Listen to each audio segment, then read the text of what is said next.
I'll let you know right off the bat. This week's passage, this week's text, really messed with me. It really hit me on a personal level, and as Sarah would say, Jesus slapped me. I think that's how this whole series has been for me as I've been preparing and teaching and we've been learning about conflict. We've talked about arguing, we've talked about gossiping, we've talked about humility, and every step I've learned so much. And I've really enjoyed getting to dig into it with you. Today is the last day of our series, and I wish we were together, but this dang blizzard kept that from happening. So, I hope you're still watching. I hope you're engaging. I hope you're learning from what we've got in store today.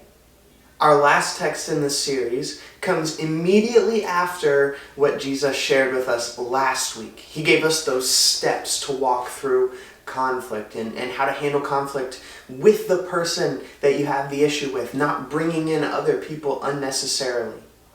Immediately after Jesus finishes teaching people this, Peter comes up to him.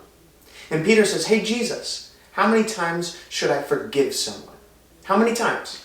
And the only reason that he's asking this, I believe, is because he's looking for an answer. He's looking for a limit. He's looking for how many times can I forgive someone before I can write them off and say, hey, look, I tried. I forgave them over and over and over again, and they still didn't get it. He's looking for a limit. We've been there before. Right? Like you and I have been in situations where we've forgiven someone over and over again and they still keep hurting us. And we just want to shake them and say, be better already. Be better. And so we're looking for an opportunity where we can cut them off, where we can draw a line and say, look, I've already forgiven you enough. As Peter asks this question, he gives his suggestion for how many times you ought to forgive someone. Peter says, I think 7 times is good. Am I supposed to forgive someone 7 times, Jesus? And Jesus responds and he says, not 7 times, but 7 times 70 times. Now, he's not saying exactly 490 times and then you get to draw the line. But what Jesus is saying is, Peter, your expectation of 7 times, that's not even close to it. Peter, you're saying 7 times might be a lifetime worth of forgiveness for someone, but I'm telling you 70 times that. Really what Jesus is getting at is there is no limit to our forgiveness. There is no limit to how often and frequently we should forgive.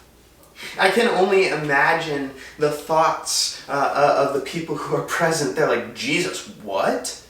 That much? Jesus, I can't forgive everyone every time. I mean, surely you don't know what they did. They hurt me.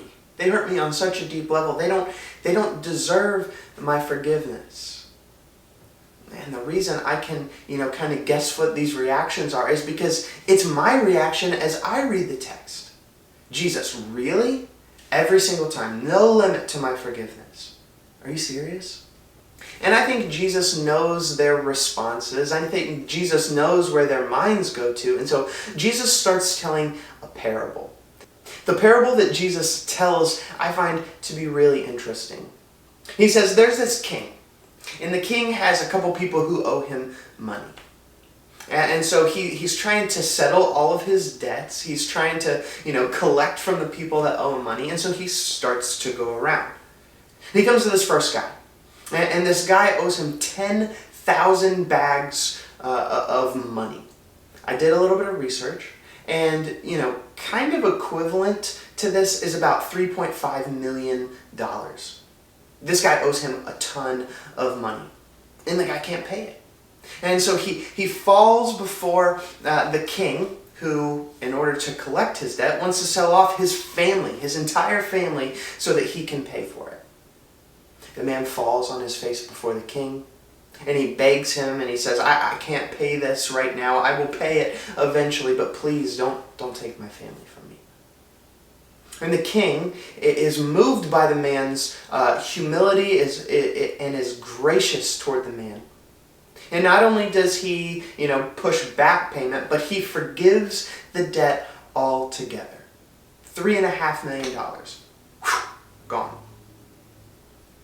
Well, The servant who owed $3.5 million had a guy who owed him a little bit of money. And so this man who was just forgiven goes and he finds the man who owes him some money. And it says this man owed him 100 silver coins. Okay, not exactly 10,000 bags of money. And so I did a little bit of research here, and this is about $6,000. This man can't pay it. And so he falls on his face before the man and says, hey, look, I can't pay this right now. I will pay it. Just, I need some more time. And you got to think, this man was just forgiven. He'll obviously forgive this second man, but he doesn't. In fact, he orders that this man who owes $6,000 to be thrown into jail until he can pay his debt. Now I'm thinking, dude, you were just forgiven of $3.5 million and you're going to throw someone in jail over $6,000? What is wrong with you? And it says that as the other servants, as the other people around it heard what happened, they were outraged. They were furious, and they go to the king to tell the king what had happened. Well, the king's not happy. The king calls this man wicked, and instead of forgiving this $3.5 million, he says, you're now going to have to pay me back, and I'm throwing you in jail right alongside the person that you just put there. I think about how when Jesus is telling this story, how the crowds around him might have acted. They might have said, yes, the man finally got what he deserved. Well, how dare he be forgiven and turn around and hold that grudge against the man? Like, he's ridiculous. But then Jesus turns the table on him. And he says, this is how my Father in heaven will treat each one of you who does not forgive. It's a gut punch. That's how God is going to treat me if I don't forgive others? As I hear that, I start to look back at this story with new eyes. I'm not the king. I'm not the man who was forgiven of a $6,000 debt. I'm the man I was rooting against. I was the man who was forgiven and turned around and threw a fit about what someone else owed me. I'm the man who messed it up. I'm the man who acted foolishly. I'm the man who acted selfishly. That's who I am in the story. I'm not the hero of the story. In fact, I'm the villain of the story. It's not a fun place to sit, but that's reality. God has forgiven us of so much. We had a massive debt to pay. We couldn't pay it off. And so we came before God and we said, God, I need you. I can't pay this debt. And so God forgave us. God forgave us. And not only did he forgive us, but he wiped away our debt completely. Man, I will never forget that day when my sins were forgiven. I will never forget that day. And I know that it's the same for so many of you. But after that day, I turned around and much like the man in the parable, I started to collect what was owed to me by other people. I didn't return the favor. I didn't show the same forgiveness and generosity that had been shown to me to other people. Man, I hold grudges. I get even. I make sure that other people sit in the mess that they caused. I let them squirm for a bit. I let them know just how much they've messed up. I make sure that they've paid for what they've done. Does that sound familiar? Does that sound like something you've done? I think if we're all completely honest here, I think that the answer would be a resounding yes. I've done that. That has to change. Right? It has to change. We've been forgiven, and so we're called to forgive. And if it doesn't change, look at the outcome in the story. Our forgiveness that God had once given us is gone. I mean, there's a reason that in the Sermon on the Mount, just as Jesus is wrapping up the Lord's Prayer, he says, if we don't forgive, we will not be forgiven. Forgiveness is central to the kingdom of God and the story of God. It's not up for debate. It's not up for discussion. We are called to forgive. We have to forgive. So I don't have anything crazy and special to say, here are the 5 things I've learned about forgiveness in this passage. It's simple. If you follow Jesus, you forgive. It's clear. God has forgiven us. We're called to forgive others. And if we don't, we miss the mark and God will not forgive us. So here's, the simple point I want to land at is who do you need to forgive?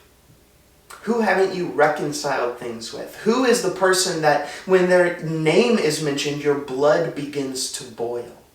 Who have you been avoiding? Who has your heart hardened against?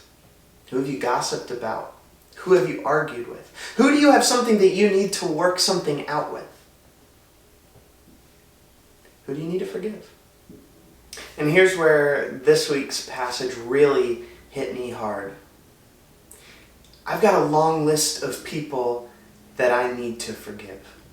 And as I was thinking about, okay, how do we close out this series? How do I close out this message? It was clear. You and I both need to evaluate who we have not forgiven and forgive them. But it got tricky because immediately once I came to that conclusion, God put a name in my mind. Austin, here's someone that you haven't forgiven that you need to forgive. It was someone from my life that hurt me 7, 8 years ago. And I've been carrying this around all of that time.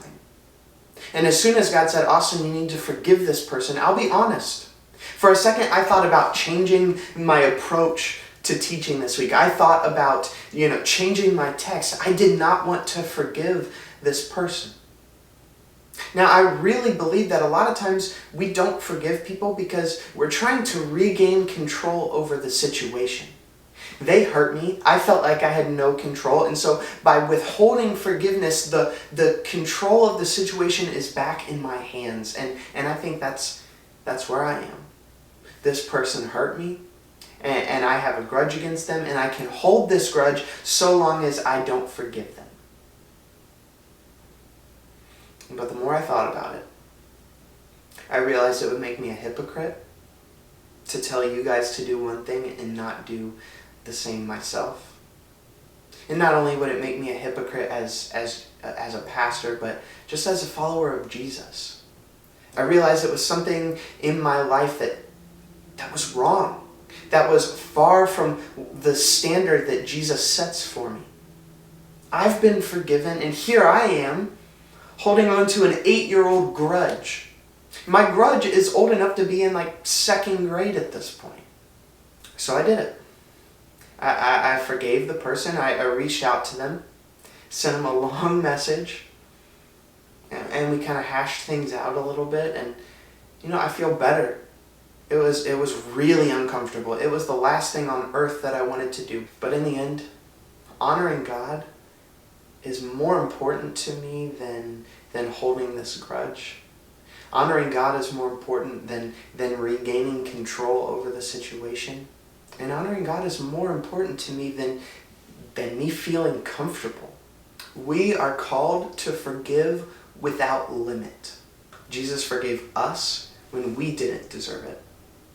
Now it's our job to forgive other people even if we don't think that they deserve it.